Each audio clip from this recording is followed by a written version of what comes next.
Hi guys, అందరికీ కూడా good morning. ఇవాళ ఈ వీడియోలో ఏంటంటే Deendayal port authority of India నుంచి అయితే జాబ్స్ నోటిఫికేషన్ అయితే రిలీజ్ అయింది గైస్. సో వీటికి ఎలా అప్లై చేయాలి, ఎలిజిబిలిటీ ఏంటి, ఎన్ని జాబ్స్ ఉన్నాయి, ఇప్పుడు లాస్ట్ డేటు ఏంటనేది అయితే మనమైతే ఇప్పుడు ఈ వీడియోలో అయితే చూద్దాం గైస్. సో జాబ్ నోటిఫికేషన్ వచ్చేసరికి డీన్ డయాల్ పోర్ట్ అథారిటీ నుంచి అయితే జాబ్స్ నోటిఫికేషన్ అయితే రిలీజ్ అయిందండి.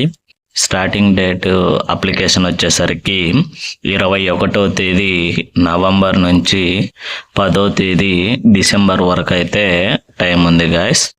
ఇంకా వేకెన్సీ డీటెయిల్స్ విషయానికి వచ్చేసరికి ఇది వచ్చేసరికి అండి అప్రెంటిసీ జాబ్స్ అండి. మొత్తము ఫిట్టర్కి అయితే ఒక జాబ్ అయితే ఉందండి. నెక్స్ట్ డాట్మ్యాన్ సివిల్ వచ్చేసరికి ఒక వేకెన్సీ అయితే ఉంది. మెకానిక్ వచ్చేసరికి మెకానిక్లో డీజిల్ అండి ఒక వేకెన్సీ అయితే ఉంది. ఎలక్ట్రీషియన్ వచ్చేసరికి 2 వేకెన్సీస్ అయితే ఉన్నాయండి. Computer operator and programming assistant వచ్చేసరికి అంటే దీనితో పాటు programming and system administration assistant కూడా 5 వేకెన్సీ ఉన్నాయండి. అంటే ఇవి 2 కలిపి కూడా అవి 5 వేకెన్సీ అయితే ఉన్నాయి. స్టెనోగ్రాఫర్ ఇంగ్లీష్ వచ్చేసరికి 5 వేకెన్సీ అయితే ఉన్నాయి. వెల్డర్ గ్యాస్ అండ్ ఎలక్ట్రిక్ వచ్చేసరికి 1 వేకెన్సీ అయితే ఉంది. సెక్రటరియల్ అసిస్టెంట్ వచ్చేసరికి 5 వేకెన్సీ అయితే ఉన్నాయి.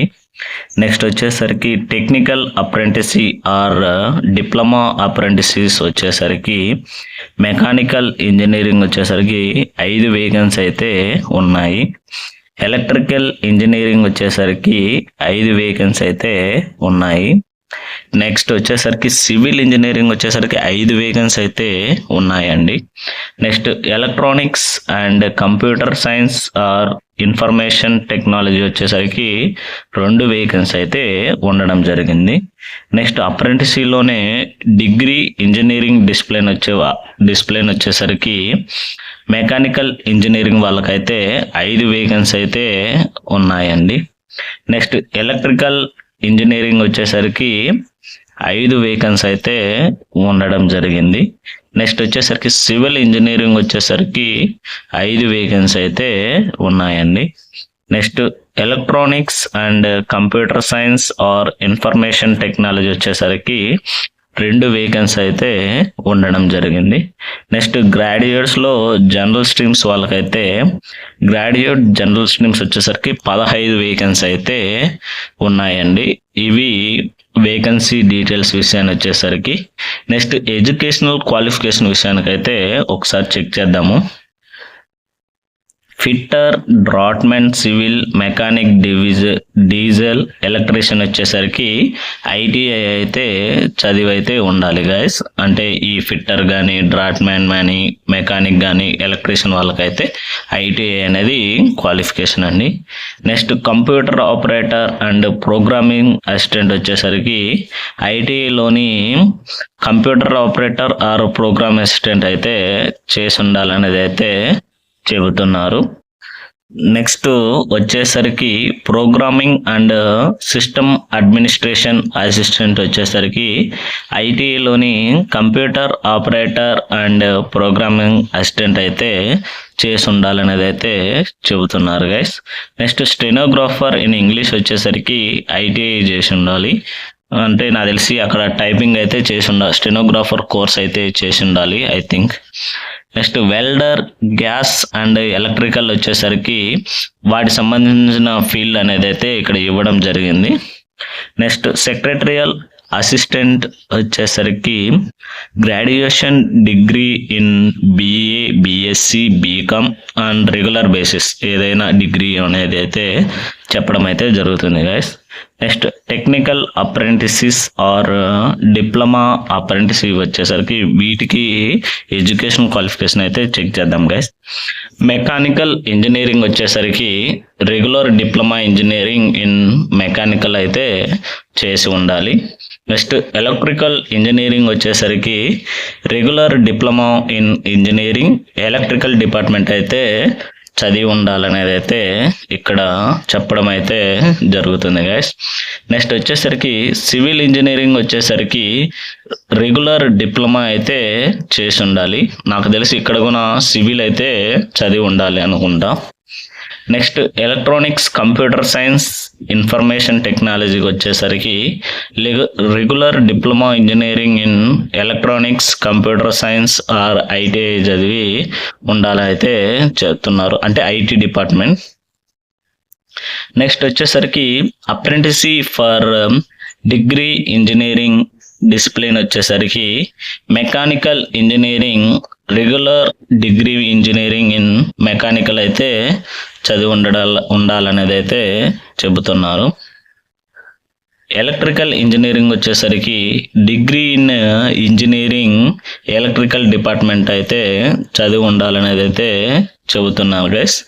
నెక్స్ట్ సివిల్ ఇంజనీరింగ్ కిందకి వచ్చేసరికి regular engineering in civil department అయితే చదివి ఉండాలనేది అయితే చెబుతున్నారు.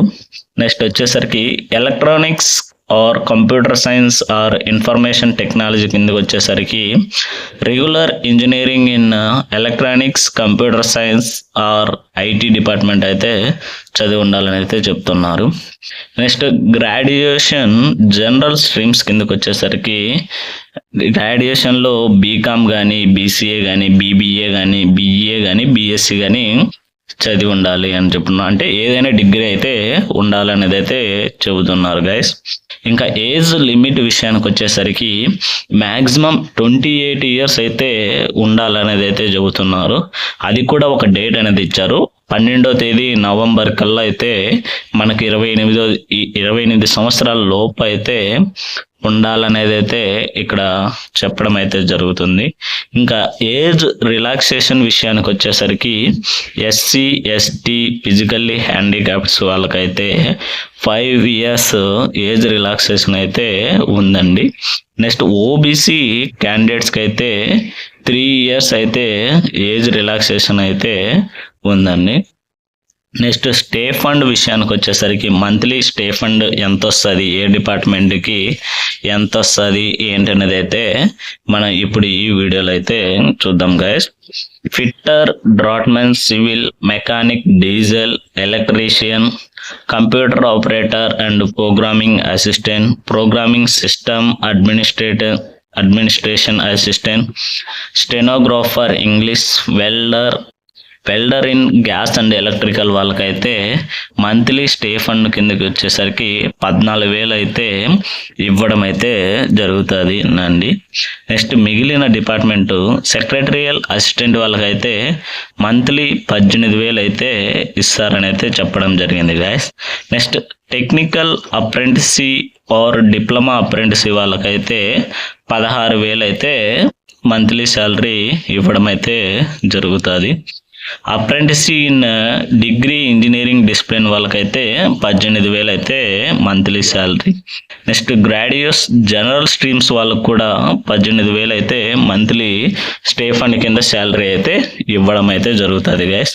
నెక్స్ట్ సెలక్షన్ ప్రాసెస్ వచ్చేసరికి ఎలా జరుగుతుంది అనేది అయితే ఇక్కడ ఇవ్వడం జరిగింది. అంటే మనకు ఏదైతే డిపార్ట్మెంట్ ఏది ఎడ్యుకేషన్ క్వాలిఫికేషన్ అయితే చెప్పారో వాటిలో మెరిట్ బేస్ మీద అయితే మనల్ని సెలెక్ట్ చేయడం అయితే జరుగుతుందని అయితే ఇక్కడ చెప్పడం అయితే జరిగింది గైస్. సో అంటే సెలక్షన్ ప్రాసెస్ వచ్చేసరికి మెరిట్ బేస్ మీద అయితే సెలెక్ట్ చేస్తారు. సో ఏమేమి డాక్యుమెంట్స్ కావాలి మనం సెలెక్ట్ అయితే అనేది ఇక్కడ ఇవ్వడం అయితే జరిగింది. పాస్పోర్ట్ సైజ్ ఫోటో ఒకటి, ఆధార్ కార్డ్ అయితే కావాలని చెప్పారు. SSC mark list and school living certificate, ITI graduation certificate and mark list అయితే ఉండాలని చెప్తున్నారు. ఎవరైతే ఎస్సీ ఎస్టీ ఓబీసీ క్యాండిడేట్స్ ఎవరికైతే అప్లికేబుల్ ఉంటుందో క్యాస్ట్ సర్టిఫికేట్ అనేది, సో వాళ్ళందరి దగ్గర క్యాస్ట్ సర్టిఫికేట్ అయితే ఉండాలని చెప్పారు. నెక్స్ట్ ఫిజికల్లీ హ్యాండిక్యాప్డ్ ఎవరైనా ఉండి అప్లై చేస్తుంటే వాళ్ళకు కూడా వాళ్ళ దగ్గర కూడా సర్టిఫికేట్ అయితే ఉండాలనేది అయితే చెప్పడం జరిగింది. So next proof of reservation అంటే EWS physically handicap and ex service man వాళ్ళు కూడా ఎవరైనా అప్లై చేస్తుంటే వాళ్ళ ప్రూఫ్ ఉండాలంట రిజర్వేషన్ కింద, ఆ రిజర్వేషన్కి సంబంధించి. నెక్స్ట్ వచ్చేసరికి state bank of India account book అయితే ఉండాలి, అది కూడా ఏంటంటే ఆధార్ లింక్ అయితే అయ్యి ఉండాలనేది అయితే ఇక్కడ చెప్పడం జరుగుతుంది గైస్. నెక్స్ట్ ఎలా అప్లై చేయాలంటే సో వెబ్సైట్లోకి వెళ్ళి www.deen.co.gov.in అనే వెబ్సైట్లోకి వెళ్ళి కరెంట్ ఓపెనింగ్స్కి వెళ్ళి అక్కడ క్లిక్ చేసి ఫామ్ అయితే ఏవైతే డీటెయిల్స్ మనం అక్కడ రిక్వైర్డో అక్కడ ఫిల్ చేసి సబ్మిట్ అయితే చేయాలనేది అయితే చెప్తుంది గైస్. ఇంకా ఇంపార్టెంట్ డేట్స్ ఆల్రెడీ మనం చెప్పుకున్నాము ఎప్పటి నుంచి ఎప్పుడు వరకు అని. సో వీటికి సంబంధించి లింక్స్ అయితే నేను కింద డిస్క్రిప్షన్లో అయితే ఇస్తాను గైస్, అక్కడికి వెళ్ళి అప్లై అయితే చేసుకోండి. All the best, thank you for. So ఇలాంటి మరిన్ని వీడియోస్ కోసం please like, share and subscribe చేయడం అయితే మర్చిపోద్దండి గైస్. Thank you.